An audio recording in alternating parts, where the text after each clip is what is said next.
Hello friends, welcome to my YouTube channel. नमस्कार, मैं धीराज्योति शर्मा सकलोके मोर नतुन चैनल DJ शर्माলৈ स्वागतम जनाइছোঁ। आशा करूँ আপোনালোক সকলোৱে ভালে আছে। এতিয়া নেপিয়াৰ ঘাঁহ কেনেকৈ ৰুৱে আমি এতিয়া আপোনালোকক দেখুৱাম। আহকচোন চাওঁ আমি ভিডিঅ'টো। এতিয়া নেপিয়াৰ গছডালৰ তলৰ পিনে এটা গাঁঠি এৰি আমি কাটি দিছোঁ, যাতে পুৰণা গাঁঠিটোৰ পৰা আকৌ নতুন পোখা আহে। চাওক বন্ধুসকল, এয়া নেপিয়াৰ ঘাঁহৰ কাটিং। আমাৰ তাত 150 পিচ নেপিয়াৰ ঘাঁহৰ কাটিং আছে। এইবোৰ কেনেকৈ ৰুৱে চাওঁ আহকচোন। আমি মাটিটো ভালদৰে চহাই লৈ তাত আমি গোবৰ সাৰ ব্যৱহাৰ কৰিম। আমি ৰাসায়নিক সাৰ ব্যৱহাৰ নকৰোঁ, কাৰণ এইবিলাক আমাৰ ছাগলীয়ে খাব। এইটো নেপিয়াৰ ঘাঁহৰ কাটিং।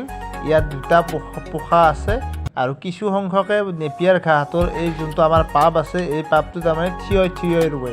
আমি থিয় নৰোঁ, আমি পথালিকৈ ৰুম, কাৰণ ইয়াতে পথালিকৈ ৰুলে 3-4টা পোখা অহাৰ চান্স থাকে।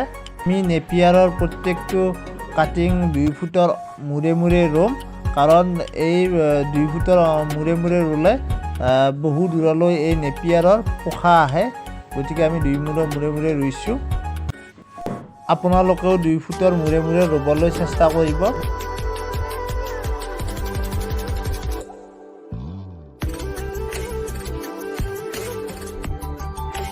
আমি প্ৰত্যেকটো কাটিঙৰে গুৰে গুৰে একোডালকৈ বাঁহৰ খুঁটি সৰু সৰু বাঁহৰ খুঁটি দিম, কাৰণ তেতিয়া আমাৰ পানী দিওঁতে সুবিধা হয়।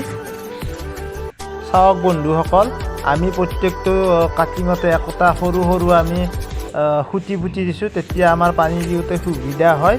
যদি ভিডিঅ'টো চাই আপোনালোকে ভাল পাইছে বা উপকৃত হ'ম বুলি ভাবিছে, তেতিয়া লাইক, কমেণ্ট আৰু শ্বেয়াৰ কৰিবলৈ নাপাহৰিব। ধন্যবাদ।